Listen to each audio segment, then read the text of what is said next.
Hey everybody, it's Michael. I'm back again with another one of my walkthrough videos, and today I would like to show you Kashgar, Händler der Seidenstraße, and the subtitle translates as Traders or Merchants of the Silk Road. This game is for 2 to 4 players, ages 12 and up, and takes about 60 minutes.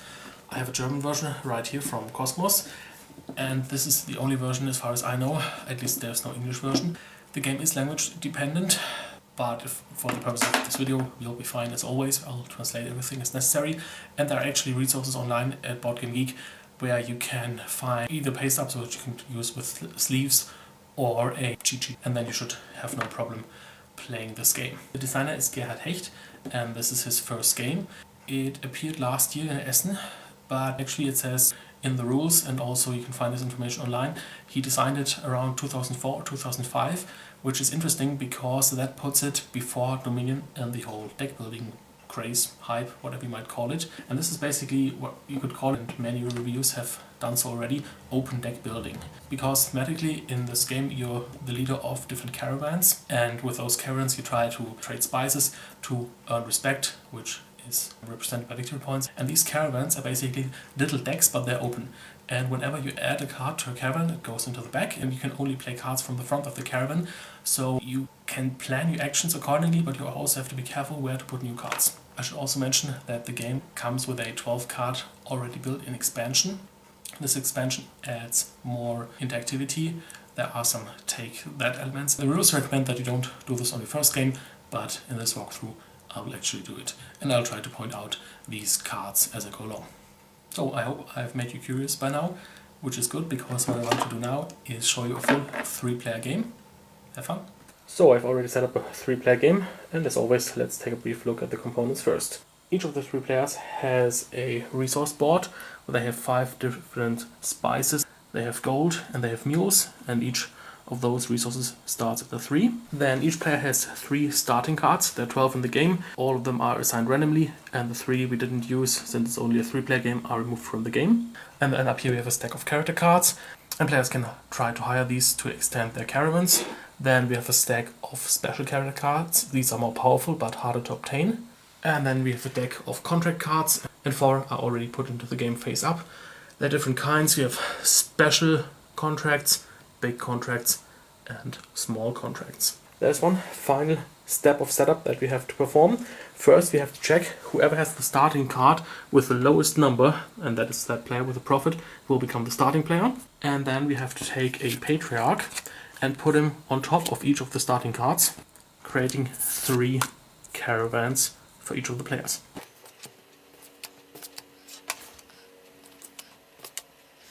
And finally one patriarch is set aside. We'll probably need him later on. And then we can already start the game.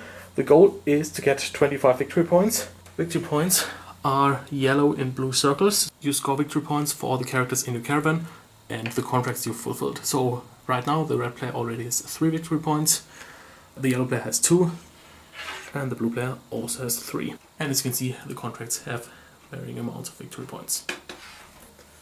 And so it's the red player's turn. And on your turn you simply select one of your caravans and then perform an action with the card that is in front of it. So basically, no matter what caravan you chose, you always have the patriarch as an action. But the interesting thing is, whenever you perform an action with the character, it gets put into the back, therefore freeing the card behind it. So what would be interesting right now is check which options we have with the second cards and select the caravan accordingly. And therefore we decide to use this caravan. Now, whenever you choose a caravan and the frontmost character in it, you have 3 options. You can perform a so-called caravan action, which means that you take the character, put him into the back of the caravan, and then perform the action on there. Next are the so-called goodbye actions, which are the red ones, and if you perform those, you actually remove the card from the game, but in this case we don't have a goodbye action. And then finally, we could simply pass, just take the card, put it into the back, and don't perform an action with it, but that is not possible with the cards that have an exclamation mark. So basically, the only thing we can do is take one of these caravan actions. The first one would allow us to draw 2 new characters from the deck and add one of them onto our caravan. And the second power would allow us to flip this patriarch to its backside, where it becomes a matriarch, and later on we could use her power to get cards out of the discard pile, but that is not interesting right now because there is no discard pile, and also we want to get new characters, so you decide to use the first power. First of all, the card has to be put in the back, then we draw 2 cards from the deck of standard characters. We have a spice merchant and a baker. We get to choose one of them and add them to the end of the caravan, and the other one will be put on the discard pile. The spice trader is worth -1 victory points, but he has a very powerful ability. He lets us to fulfill a contract, which is very nice because contracts are of course the bread and butter in this game, and we don't have a character yet that would allow us to fulfill a contract. And the baker would allow us to set the amount of one of our spices to the same value that an opponent has, which is nice but not as useful as the spice trader. So we decide to discard the baker and add the spice trader to the back of that caravan. That was already Red's first turn. The blue player has of course the same choice, and he decides to take this one over here because back here this writer will allow him to already fulfill a contract. So the patriarch is put into the back. We draw 2 cards, a tailor and an envoy. And we decide to take the envoy, which by the way is one of the interactive cards from the little expansion, which you can see because he has a brown background and all the other cards have a bluish background. And then blue player is already done. The yellow player decides to activate the middle caravan. The first card is a quack or charlatan who will allow him to increase his gold through paying off pink spice. The other one is a gatekeeper, which is also one of the interactive characters. The thing is, he's worth 3 victory points, but you can't pass on him. And you only have 2 actions. Either you remove it from the game and then all the opponents have to reduce their gold down to the value of 2, which is one-time effect, okay, but you're giving up the 3 victory points. And the other effect would be that all your opponents would get to increase their gold by 3. So basically, if you want those 3 victory points out of 25, that's a lot, you have to once in a while, whenever the caravan that he's in cycles through to him, give your opponents the opportunity to increase their gold. And we don't want that at this time, so this one is discarded, and we take the quack instead. And we're back to the red player. He could use either patriarch, but he wants to use her woman that has become available. Now he could either keep her around, put her to the back of the caravan, and increase any 1 spice by 1, or he could remove her from the game, pay 2 gold, and then draw 2 special characters and keep one of them. And that's what he decides to do. So first we reduce gold by 2. Then this card is removed from the game. We draw 2 special characters. This one is a, well, the literal translation would be like a cinnamon count. Basically, he lets you fulfill contracts, but he's worth 1 victory point, as opposed to he also lets you fulfill a contract, but it's worth -1 victory point. And a ferryman will either allow you to increase pepper by 5, or pay 4 pepper, but set any other one spice to 9. Another thing is, this guy would have to go into this column, because we removed the herb woman from this column, and in this column we already have a guy who lets us fulfill a contract. Now if we were to take this count and put it behind there, then we would have 2 characters in a row that would allow us to fulfill a contract, which is maybe not that useful. And this guy will allow us to get any 1 spice. I guess what we do is take this sailor, so he will get put in the back. And there's no discard pile for the special character cards, so this one's just put at the bottom. The blue player selects his rider. The action is a red one, so it gets removed from the game. First of all, we have to set our mules down to 1. And then we get to fulfill a small, klein, contract for free, kostenlos. And if you take a look up here, there is only 1 small contract. Normally, you'd have to have a certain amount of mules, in this case 3, then you'd have to pay, for example, 1 ginger, 1 pepper, and 2 cinnamon, and also maybe a certain amount of moose. But since we're fulfilling it for free, we can disregard all of that. We'll just get this, add it over here, and as you can guess, as soon as the contract is fulfilled, we just put another one into play. The yellow player has this forest woman, would either allow him, through a goodbye action, to increase every spice by 1, or fulfill a small or big contract. We have a big contract, but it would require 6 ginger and 4 pepper, which we don't have. And that would be a small contract, but it's only worth 2 points. And if you take a look at our opponents, they don't have anybody ready to fulfill a contract really soon. So what we're actually trying to do is wait around until maybe something more interesting comes up. So we'll just keep her where she is and decide to use this patriarch instead. We get a tailor and a market woman, and the market woman is great because she allows us the same thing as she did, increase all the spices by 1, so we take her, and this one is discarded. The red player has to choose a patriarch. He decides to use this one because behind him is the beauty of the village, and when you remove her from the game through her action, each player has to put their patriarchs in every caravan up to the front. So this is basically something to disturb your opponents. So the red player wants to have this at the ready so he can take the maximum effect. We get a quack and a farmer. The farmer is a bit peculiar. He gets to draw 2 contracts blind from the deck, and if there's a wheat field among them, which is a special kind of special contract, he gets to fulfill it for free.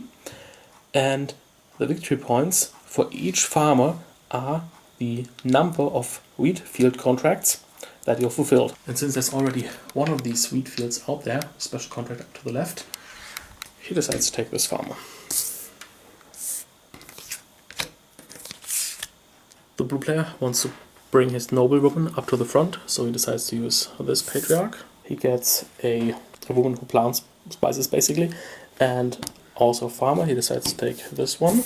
The other player uses this patriarch, a market woman, and a grey eminence, who either allows to go through a discard pile, find a card and put it into the end of the caravan, or through a goodbye action to draw a special character and put it at the end of the caravan, and we decide to take the grey eminence.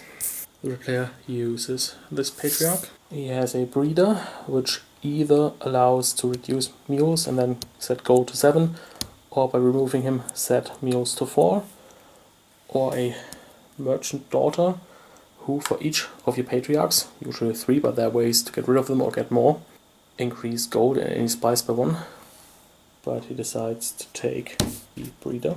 The red player removes the noble lady, and her effect is that he gets to take the patriarch that was set aside at the start of the game and open up a 4th caravan. The yellow player uses the grocer to fulfill 1 contract. Anyone, she's removed. For this contract he needs 2 mules and has to reduce pepper by 2 and cinnamon by 1. 2 mules, 2 pepper, 1 cinnamon, and also mules by 1. So there's 2 points. And we get a new one, another wheat field. The red player uses a prophet that allows him to search the discard pile for any one character and put it at the end of any of his caravans, not necessarily at the back of this one. And he decides to take yet another farmer, but he actually puts it at the end of this one. The blue player wants to get to his envoy, so he uses this patriarch. We have a swindler and a basket weaver. And the swindler has the effect that you can move a card from a caravan, which is nice to basically thin a caravan, so we decide to take this one. The yellow player removes the main right. He can either set mules to 5 or gold to 6. He decides to set mules to 5. The red player uses this patriarch, but this time he uses the second ability, where he just gets to flip it to the other side, so it becomes a matriarch, but as always, it's put at the back. The blue player uses his envoy, which allows him to go through the special characters, pick anyone he wants, put at the end of the caravan, and then this envoy is put into any caravan of his choosing of his left opponent. He decides to take one of these lords that can fulfill contracts. That one is put into the back of the caravan, and then this envoy has to go to his left opponent, and he decides to put it into his longest caravan. The yellow player uses this patriarch. He has a choice of yet another market woman or a guild leader. The guild leader allows you to draw 2 contracts blind from the pile, and if possible fulfill one of them, which is a little risky but not bad, so I actually decides to take him. The red player uses his breeder, so he has to pay 1 mule but gets set gold to 7. The blue player flips this patriarch to the matriarch side. The yellow player uses his market woman to increase all his spices by 1. The red player flips his patriarch to the matriarch side. The blue player takes the swindler, removes him from the game, which allows him to remove a card from this caravan, and he decides to remove the matriarch. So he has basically now a caravan that only consists of this Lord Count guy who can fulfill contracts, and basically cycling through a caravan with 1 card means that this card will always be available, so basically he can now fulfill contracts whenever he wants, but of course he has to pay for them. The other player uses this patriarch. This is a shady character, maybe a fence or something. He allows you to fulfill 1 small or special contract, but if you're missing spices you can substitute them 1 by 1 with gold. and this is a patron who allows you to, for every card in that caravan, including her, increase either mules by 1 or a spice of your choice. Since we already have a way to get gold, maybe we should take this guy here so we can start fulfilling contracts as well. Also, this patron would have to go into this caravan, and this is a short one, so she wouldn't be as effective. So let's take this guy. The red player uses his spice trader to fulfill a contract. He decides to take one of these wheat fields, so he has to reduce his gold by 3. But now each of his farmers is worth 1 victory point because he has 1 wheat field contract. And we've yet another one. I think there are 8 of these in the game, so that's a bit of good luck here. The blue player uses this guy, he just stays where he is. To fulfill this special contract he needs 1 mule, which he exactly has. He has to pay 2 gold. And then it's a special effect, because this is a special contract, he gets 6 pepper.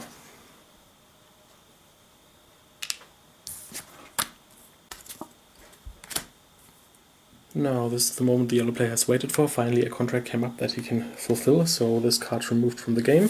He has 3 mules, he has to reduce his gloves by 1.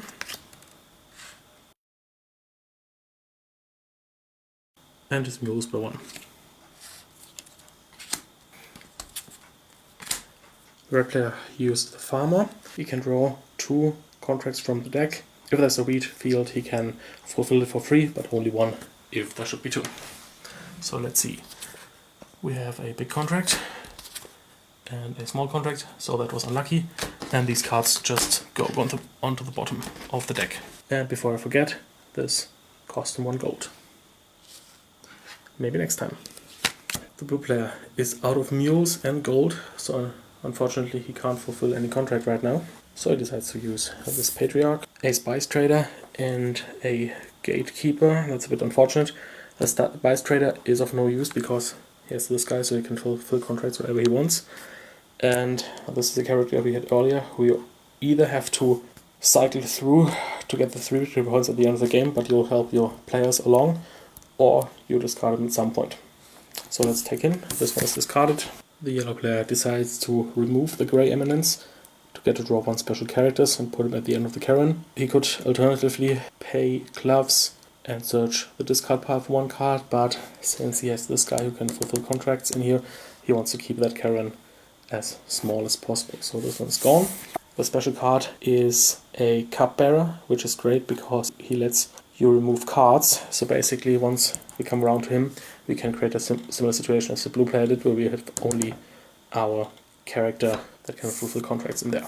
The red player uses the sailor guy. He could either increase pepper by 5 or decrease pepper by 4 and then set something else to 9.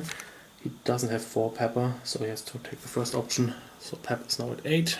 The blue player uses the planter, so he has to pay 1 pepper, but then gets a gold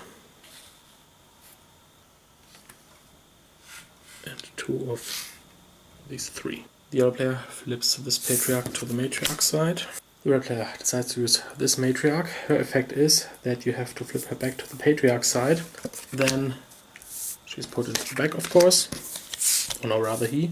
And then the effect says to go through the discard pile, select a card that doesn't have a goodbye action, and then put it at the end of the caravan. And the red player decides to take the patron. The blue player uses this patriarch, he stays where he is, and then he has a choice of either a spice merchant or a mule trader, and that's an easy choice. He's desperate for mules, and that one allows him either to set mules to 3 or to increase them by 2. The yellow player uses this. He can fulfill 1 small or special contract, and he can substitute missing spices with gold, but actually he has everything required for this small contract.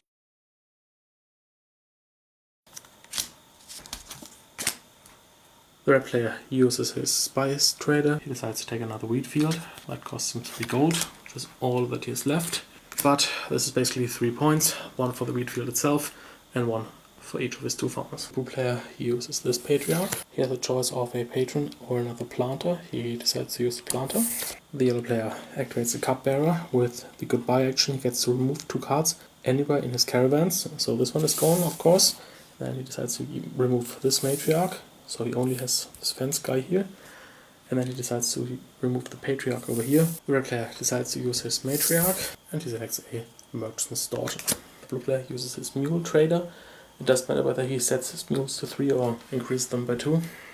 The yellow player can fulfill this contract because he still has 3 mules.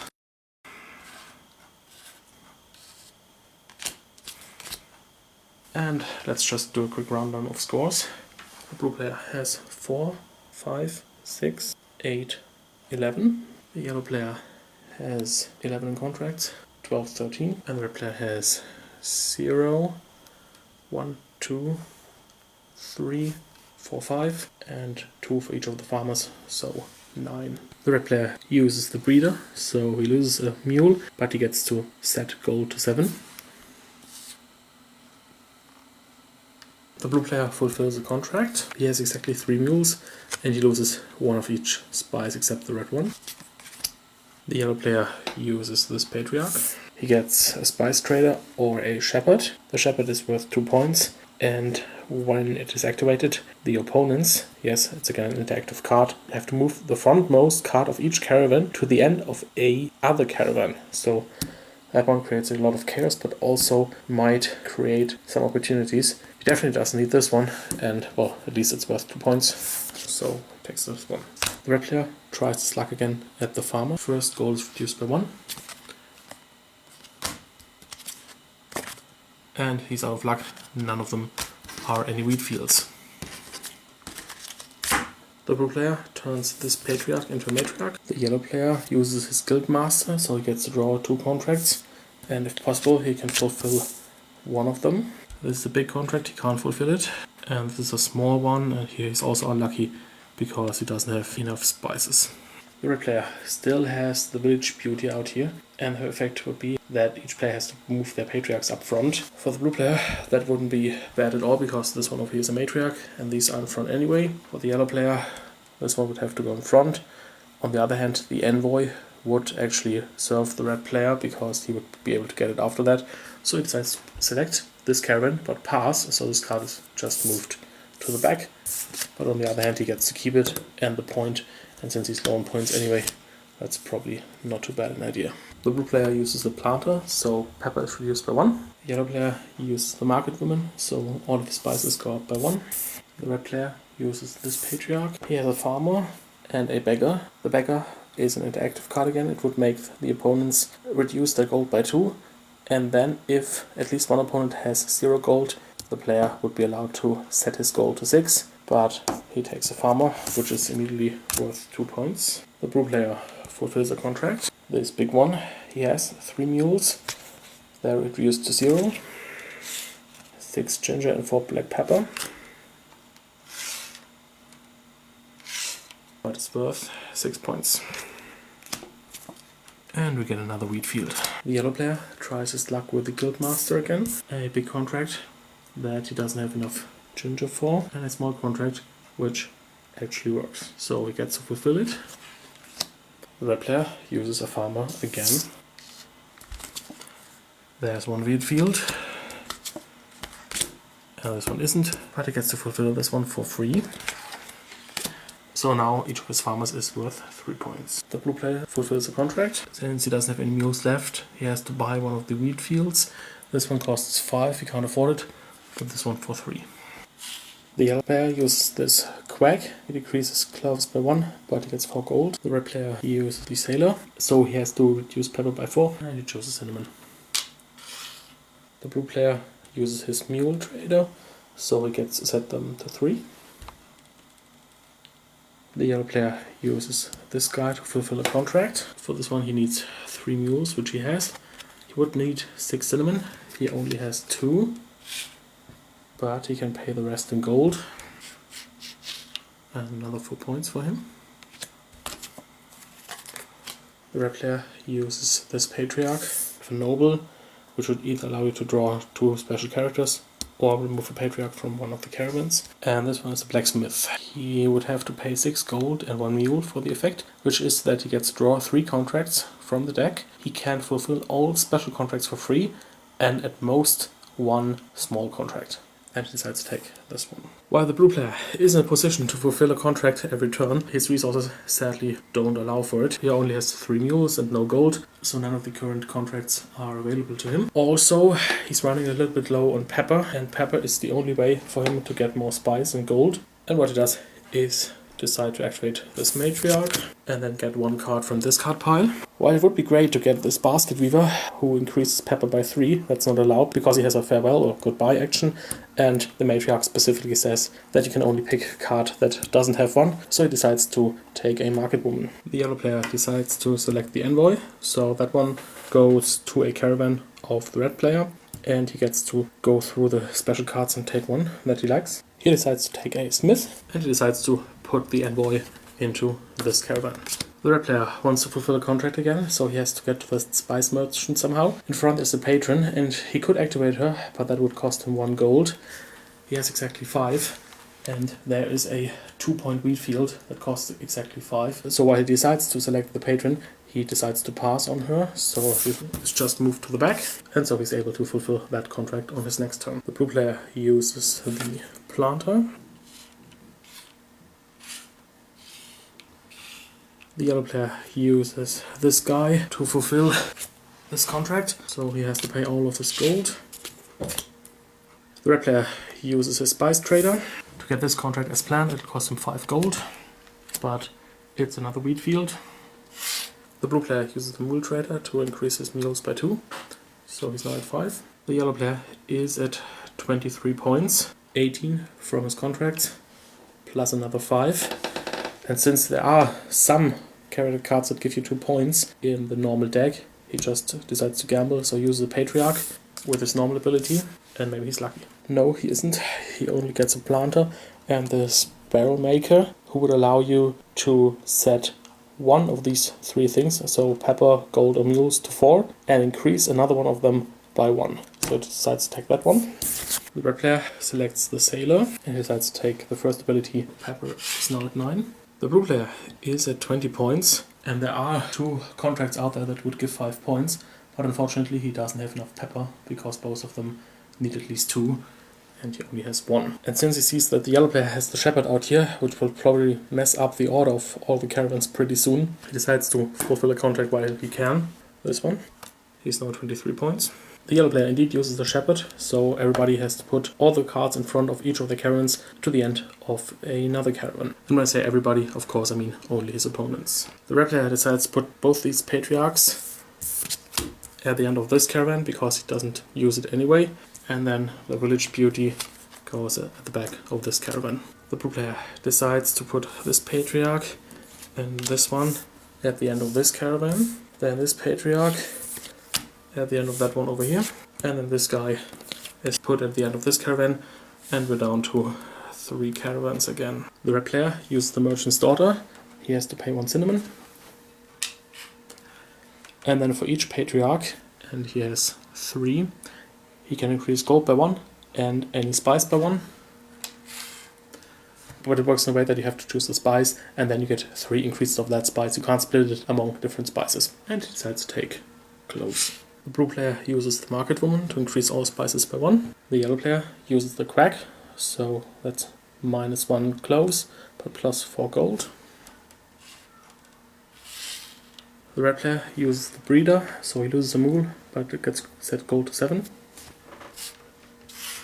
The blue player decides to use the city guard, but just pass with it, so the lord is in front again. The yellow player uses the market woman. It's a bit of a gamble, but the red player decides to use the farmer, so that's 1 gold. And he's lucky. There's 1 wheat field. He gets to fulfill it for free. And we have to draw the other one as well, because this one is put back. And that actually puts him at 25 points. Each of his farmers is now worth 5 points. He has 3 of them. This one cancels each other out. Then 16, 17, 18, 19, 20, 21, 22, 24, 25. Since he's the first player, each other player still gets 1 turn. The blue player is simply unlucky because he can't fulfill any of these contracts. So basically it doesn't matter what he does, he's not able to reach 25 points as well. So let's just say that he uses the Plata. The yellow player only has 2 mules, so he can't fulfill any of the contracts out here. So the best chance he has is to use his guild master to draw 2 contracts. This one has 3 mules and this one has 4, so he's out of luck, which makes red the overall winner. And that was one complete game of Kashgar. So, I hope you enjoyed this overview of Kashgar. Hopefully I could show you how the game plays. If I'm not entirely mistaken, then I showed you all the rules there are. On the other hand, there are not that many on the interaction, of course, and the complexity comes from the different cards. I hope that you've also seen how clever the game actually is, because all you do is on your turn is select a card, do what it says and put it into the back. And I really like what you can do with that simple system, like building up combos in one caravan over multiple caravans, thinning out caravans so you have only maybe one character in there.